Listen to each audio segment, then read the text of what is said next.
has failed on the ram. They're greeting us to say goodbye. Found out that the staff can't actually come over on this side because their cameras can't see them. So sprayed it down with Lysol real good. She said, "I'm paying now. Don't be shocked or laugh." So the day has come for us to leave Buffalo, Wyoming. Yep.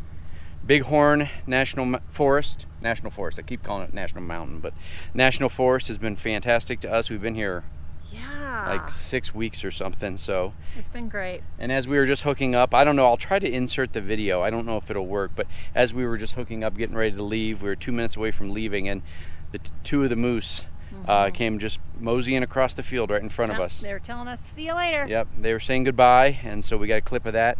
We are headed to the dump station here on the top of the mountain, and then we are headed into Riverton, Wyoming to pick up some Walmart. Yep. And then where are we headed?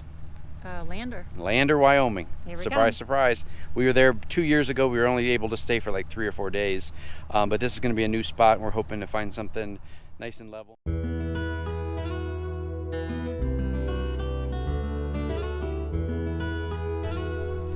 So we're about halfway into the commute to, Riverton first to pick up our groceries, and then into Lander, and we are driving through Wind Canyon. What an amazing view.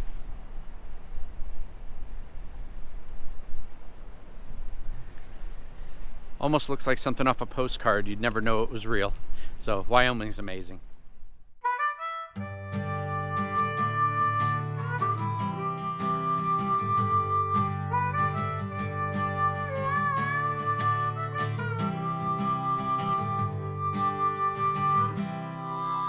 Groceries, even though we had the RV today, we ended up getting a nice spot here along the side and just registered as one of the pull-in side for pickup.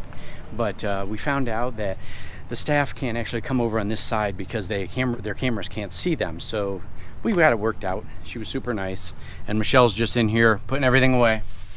Hello, I'm busy. Yep, there's a lot to put away. That's 5 pounds of beef. 5 pounds of beef. But we got about a half an hour drive. We're going to stop and get some water at the free dump station and water fill in Lander, and then we're going to head up the mountain and see what kind of spots we can find. So we'll show you what that's all about. We're one step closer to getting to our destination, but first we're filling up our water. Lander has a free dump station. This is non-potable water, but I sprayed it down with Lysol real good. It's the same water that they use to drink out of that building right there. So I just sprayed it down real good and running it through my filter, and then we got about a 20-mile drive back up to the top of the mountain, and fingers crossed we find a good spot.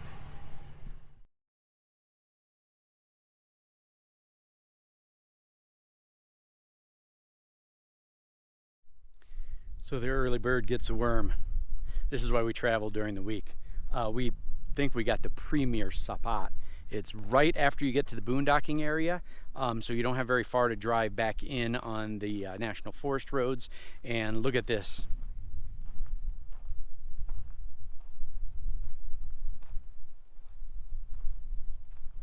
You know we'll be playing on them rocks and launching the drone from up here. So, Sean and Matthew, Broken Dreams Reborn, and Chris and Courtney from Amputee Adventures will be coming up. Chris and Courtney are arriving on Saturday. Sean and Matthew are coming up on Sunday, but they're going to come up Saturday and scout. But we've got a perfect spot for them. They need to and like to face south so that they can get the most solar on their slanted roof. And this is premier spot. That'll be their view, so shout out. And then when Chris and Courtney get here, we're going to just kind of assess to see where they want to park. There's several spots that they could be flat in, like right here. We try to get our doors to face each other, but sometimes, the terrain, which is a little uneven, so we're going to have a hard time. But look at this. Somebody left us fire and a firewood.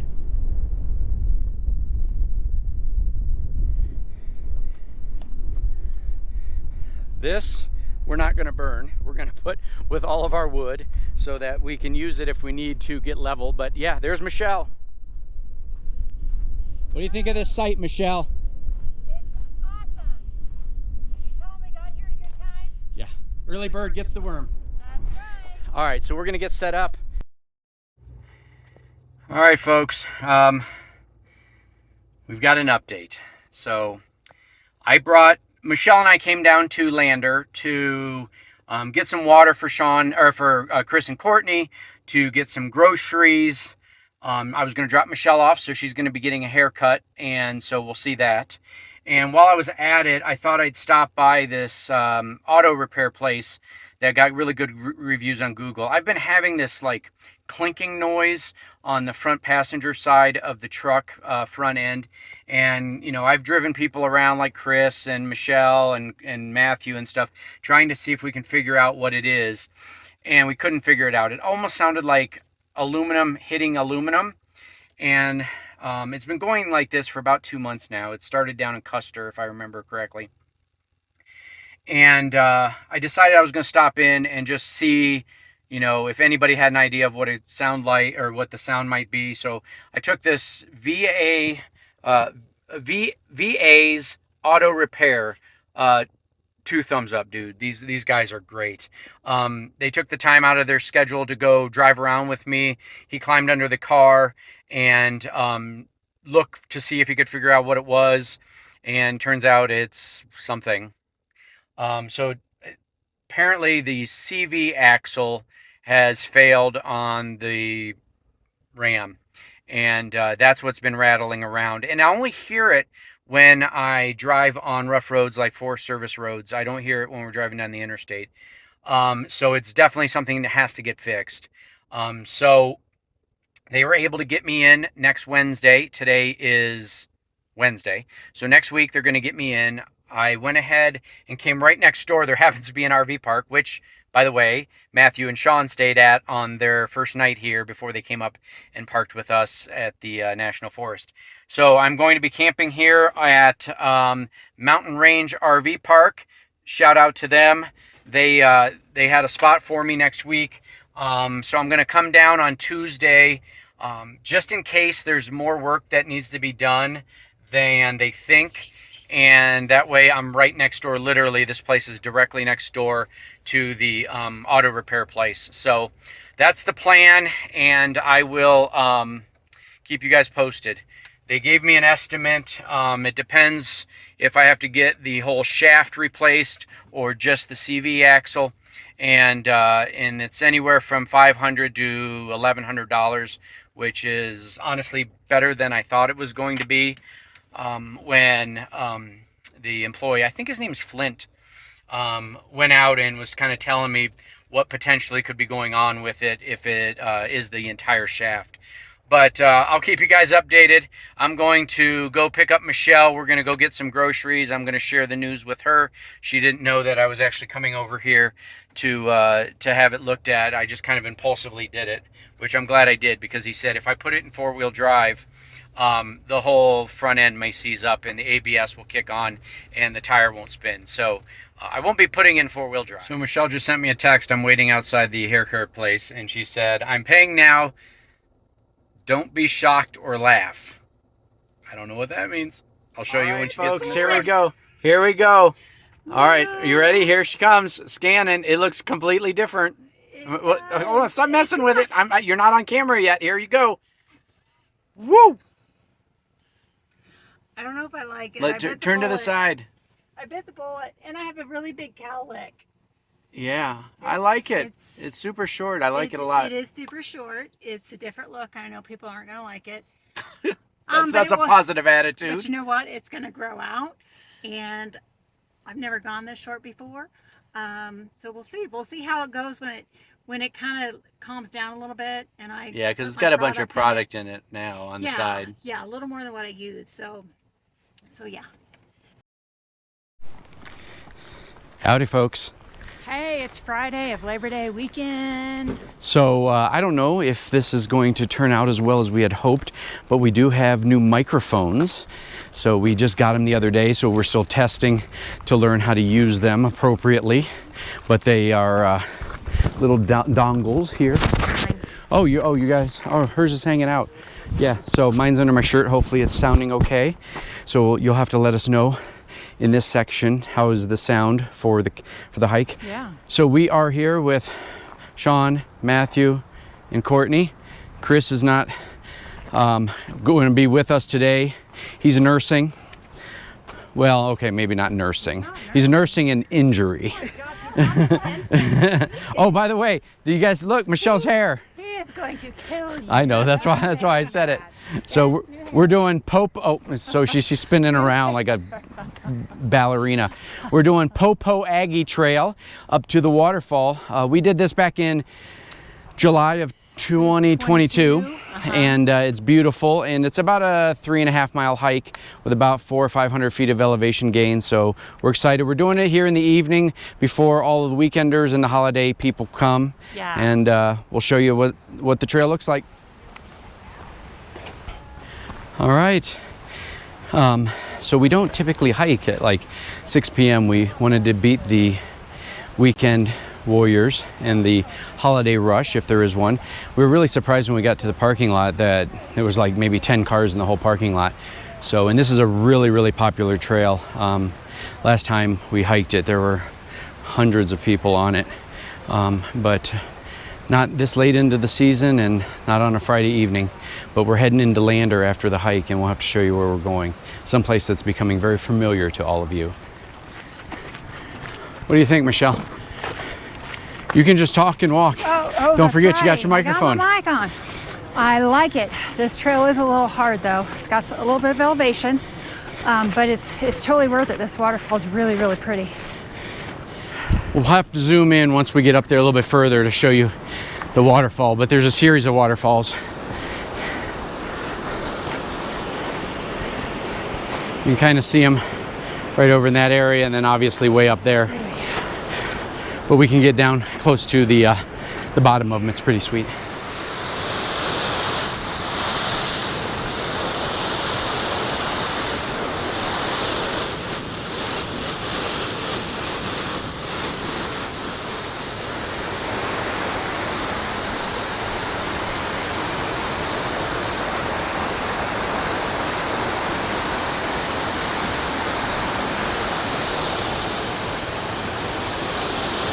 Pretty sweet bench, and there we are. I'm gonna sneak down here around this log and get another spot here in the waterfall for you guys to see.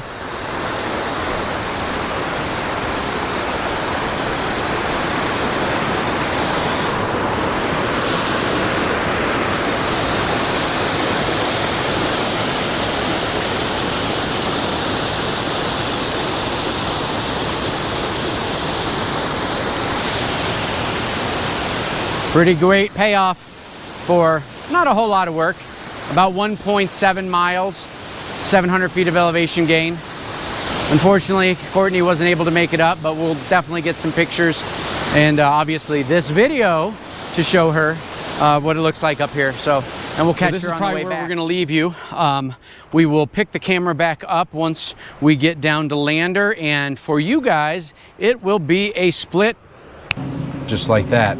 We made it to Lander. Here we go. I know you guys cannot believe where we're at. Pizza.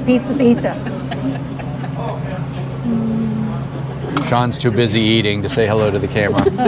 Oh, thank you.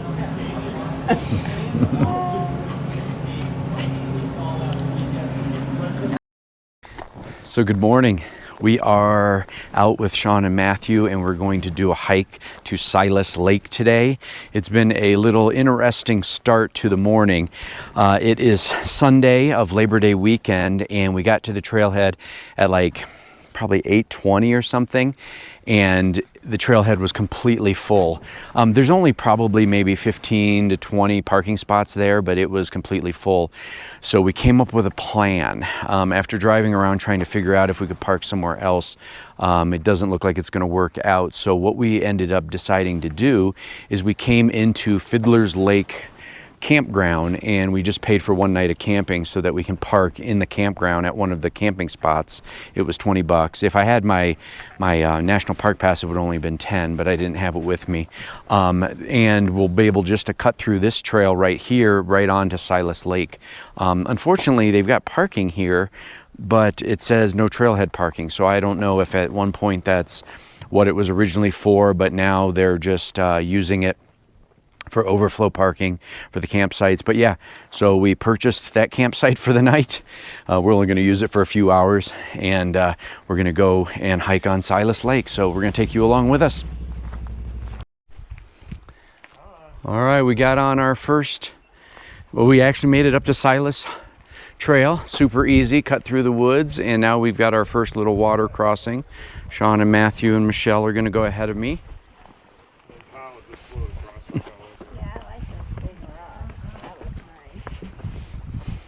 There we are. Here's the boulder field. Oh, thank you, Wyoming.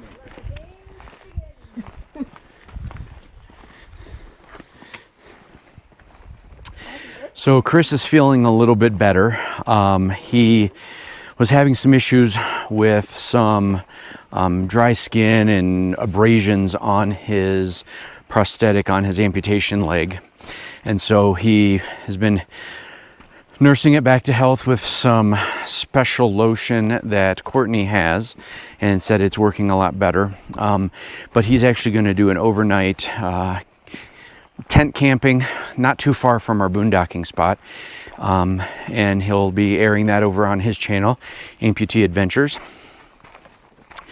And then tomorrow we're probably going to work on some solar projects to get his solar project finally wrapped up.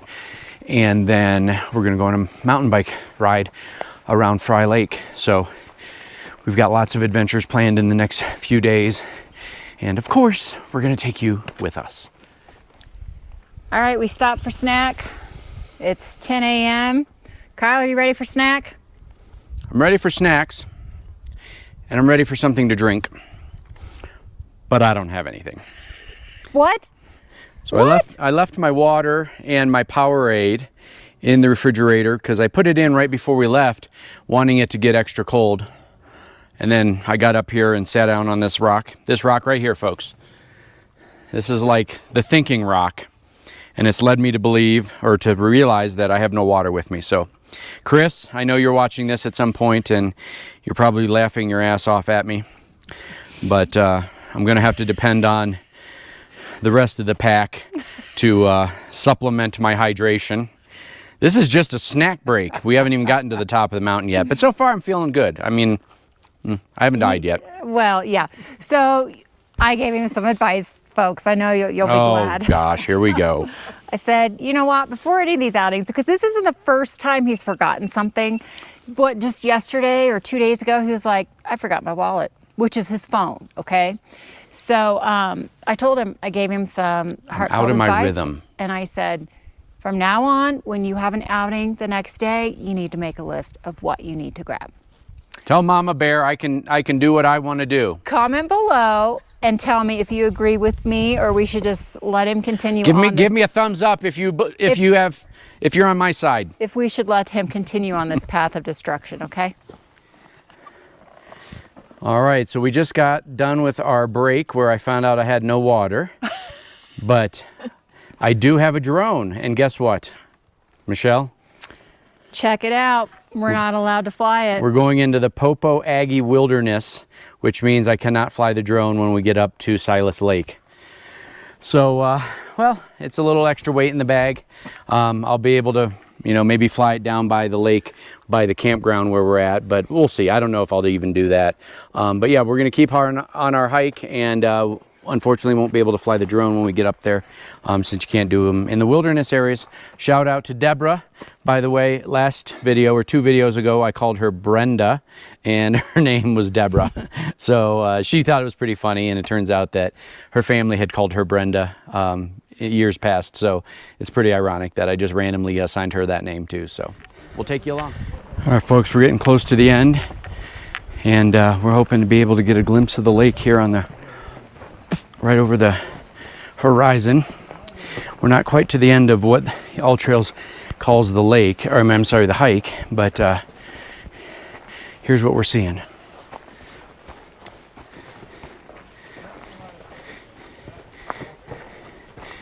Okay.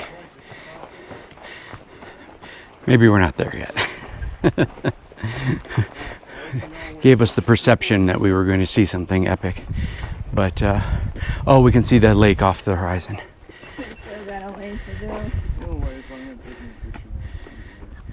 All right, folks, we made it. Welcome to Upper Silas Lake.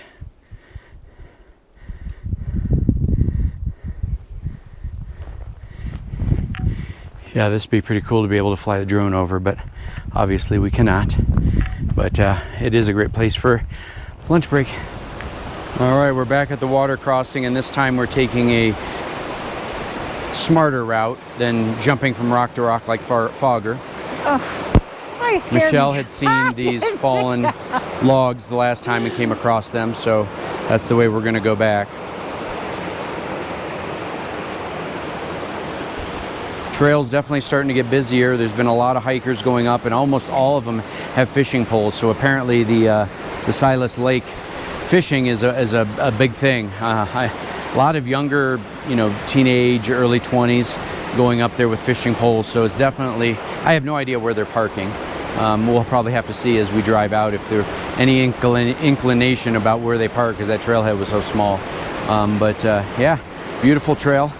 I definitely think this is going to be a 5 on all trails. I think it's beautiful. The scenic lake at the top, the Alpine Lake, is beautiful, and the hike is really not that bad. There's bouldering, but I actually kind of like the boulders. I think it keeps your attention up versus just all dirt all the time. We are just about done with this trail today. And I gotta tell you, I'm dragging. I'm ready to be done. We are coming up on, according to my watch, just under 7 miles. 5-star review for Kyle. It is a pretty good trail. The boulders were big. That you didn't have to walk on like all small ones, so that was helpful. The creek crossings were great. Plenty of rocks or logs for you to walk on. I would do this one again. What about you, Kyle? Oh, I loved it. The lake was definitely gorgeous. There's actually another lake that about halfway up the trail you can take off to. Instead of going to where we went at Silas Lake, you can go to Christina Lake. So I'm going to look that trail up. We're not going to have time while we're here to do that trail, but it's definitely one that I'll save for a future hike when we're back in the area. So 2 thumbs up to this trail. I had a great time. 1,000 feet of elevation, about 1,100 actually. So we really enjoyed it. We're just on our little path between the trail and the campground where we parked today. And we'll get back to you here soon, guys. Thanks for following.